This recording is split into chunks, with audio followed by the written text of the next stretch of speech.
घुमाती ना। ए सुना, तू अब कुंवार ना शादीशुदा बाड़ू। हाँ तो उससे का हमार बात सुनी। बोला। हो गई शादी तो का रही घर में घुस के। हो गई शादी तो का रही घर में घुस के। हो गई शादी तो का रही घर में घुस के। उमे हर बुझी न जे रहेली सरुस के। उमे हर बुझी न जे रहेली सरुस के। उमे हर बुझी न जे रहेली सरुस के। हो गई शादी तो का रही घर में घुस के। उमे हर बुझी न जे रहेली सरुस के। अच्छा। काहे करतनी हट अपन लेडी के।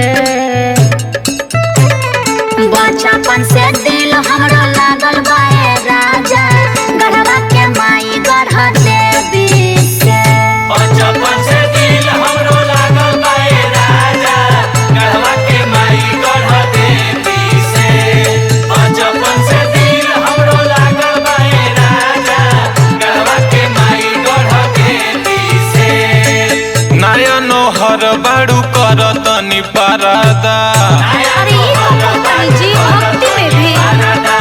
नया नोहर बाड़ू करतनी पारदा। औरी सुना। कह बोली। ए रानी लागता उड़ाइए दे बुगारादा। ए रानी लागता उड़ाइए दे बुगारादा। ए रानी लागता उड़ाइए दे बुगारादा। नया नोहर बाड़ू करतनी पारदा। ए रानी लागता उड़ाइए दे बुगारादा। तो गलती कईनी ना नैहर हम भेजी के।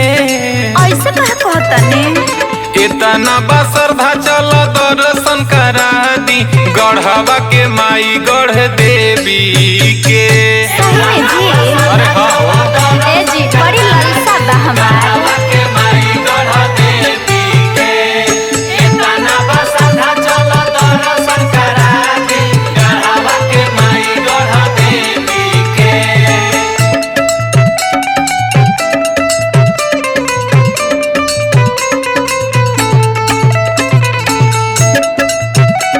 बोला बोला काली मैया की।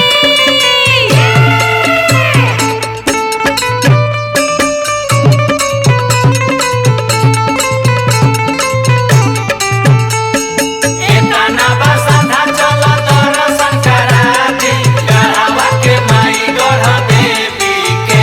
अरे माई के दरबार में जात बाड़ू, तनी माथवा पर अचरा ओढ़ के चला। हमरा से अचरा उचरा ना ओढ़ाई। काहे रे? सुनी। भक्ति करे में कैसन राजा जी लाजबा, मॉडर्न भइल अब सारा समाज बा। अरे पहले के जमाना कुछ और रहे, अब के जमाना कुछ और बा। गांव घर के लोग का कही, आपन ना तो कम से कम हमरो इज्जत के त ख्याल राख। तोहरा ना पता बा देखी लोग कैसे घूर के, बात ही सोचल जाला पहिले से दूर के।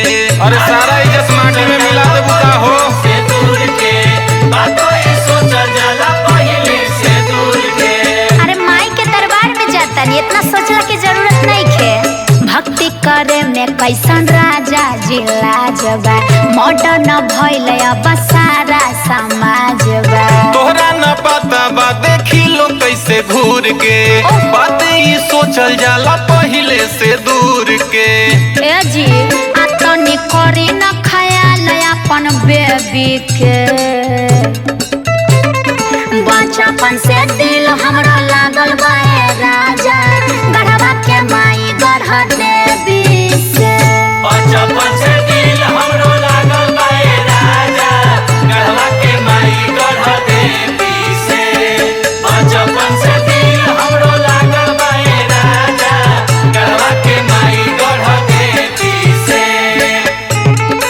बोला बोला जोता वाली मैया की।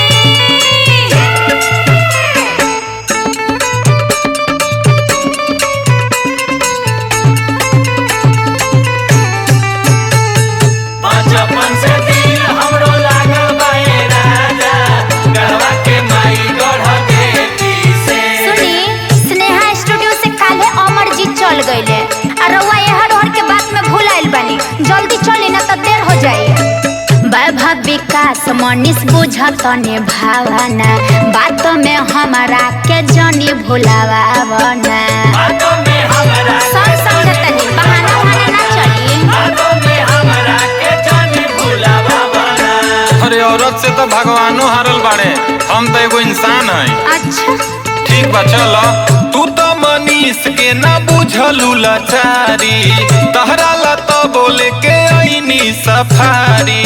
तारा ला तो बोले के आईनी सफारी, तारा ला तो बोले के आईनी सफारी। अरे ये सब जानते बनी तो देर काहे कइले बनी चली वैभव विकास मनीष बुझत ने भावना बात में हमारा के जनी भुलावा बना तू तो मनीष के ना बुझलू लाचारी, तहरा ला तो बोले के आईनी सफारी। सुनी नहीं रहे ई जरूरत गाड़ी है बिके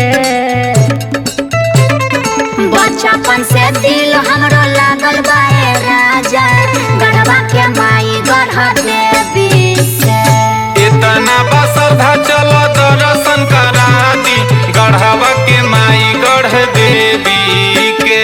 बचपन से दिल हमरो लागल बाए राजा गढ़वा के माई गढ़ देवी से प्रेम से बोलिए गढ़ देवी मैया की जय।